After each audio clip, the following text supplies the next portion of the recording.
we have made many connections, but there are three in particular that I want to talk about. One, his name is David, who was on the street for roughly a year, but we have been in constant contact since last year. He has found a permanent house.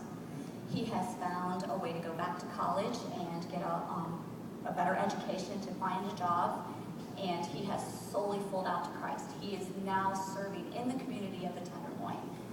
There's another gentleman whose name is Mo, who hasn't been quite as lucky. The day we were leaving San Francisco, he ended up being arrested, and he has been in jail ever since. But he has made a huge difference in our family because he writes us all the time and we write him all the time. So even though his circumstances aren't great, he still loves the Lord and still is serving the Lord in jail. And lastly, the most special part of the whole entire time, all of the years we've gone there, we have ran into a gentleman named Dennis Hitchcock, who has the utmost joy of serving the Lord, and just his outlook on life is amazing, no matter what his circumstance has been. And he can recite the whole Psalm 119, word for word. And God has brought his path from San Francisco now to Ohio, and he is living here. And he is with us today. Woohoo!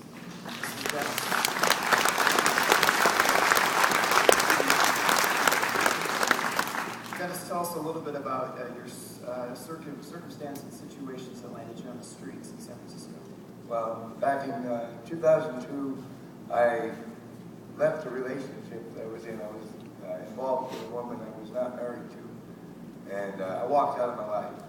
And this was in New Jersey. I was working at a print shop, making excellent money. Walked away from it. Walked away from nice house, nice car, all the trappings of success. I had a son living in San Francisco at the time. I wanted to reconnect with him.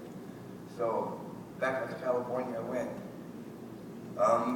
After living in the city's shelters for over a year and a half, I lost all my benefits, lost my shelter, lost everything, and I got tired of standing in line for literally everything.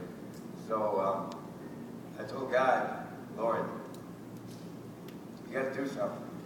I started,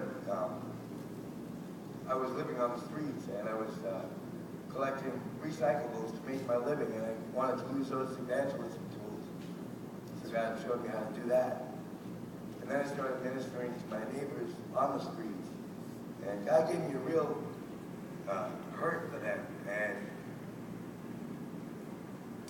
I had many opportunities to get off the street, but I turned them down because that's not what, I didn't think that's what God wanted me to do.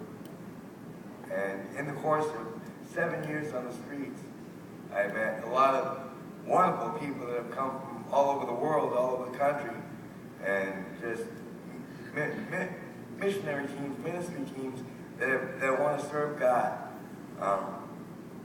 Had the opportunity to work with a group called YWAM out in California, which is where I met Lori and the team from Grace.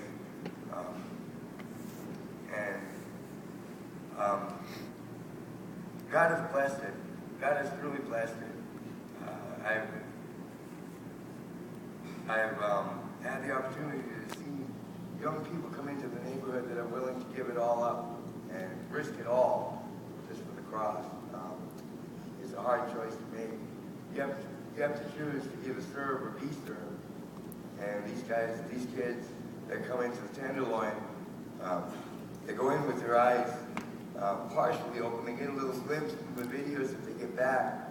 But then when they get there, it's a whole different world. And all of a sudden, they're just bombarded by everything. They're bombarded by conditions of poverty, conditions of violence, conditions of oppression and bondage. And this, as soon as they get to YWAM, right outside the door, you have people 24/7 smoking and selling crack, drinking, the violence, the pornography, the sexual bondage, and the perversion is just unimaginable. To put it into words, I don't think I could do it. So tell us how then, with these teams coming, how that blessed you, and then what God's doing in your life. Well, when the teams come, I know that that's God saying, okay, you're not alone. We're sending reinforcements. We're sending somebody to pray with you, somebody to carry your message back to the folks at home. And also to lift you up and encourage you. I walked out of there with two things. After a downturn in my health, I did not want to become a John Doe on the streets, so I came back to my family in Ohio. And there's only two things I walked out of there, and that's my relationship with God and this here Bible.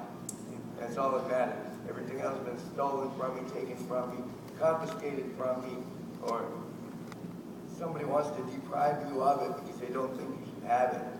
That I just thank God that God saw fit to leave me with those two things.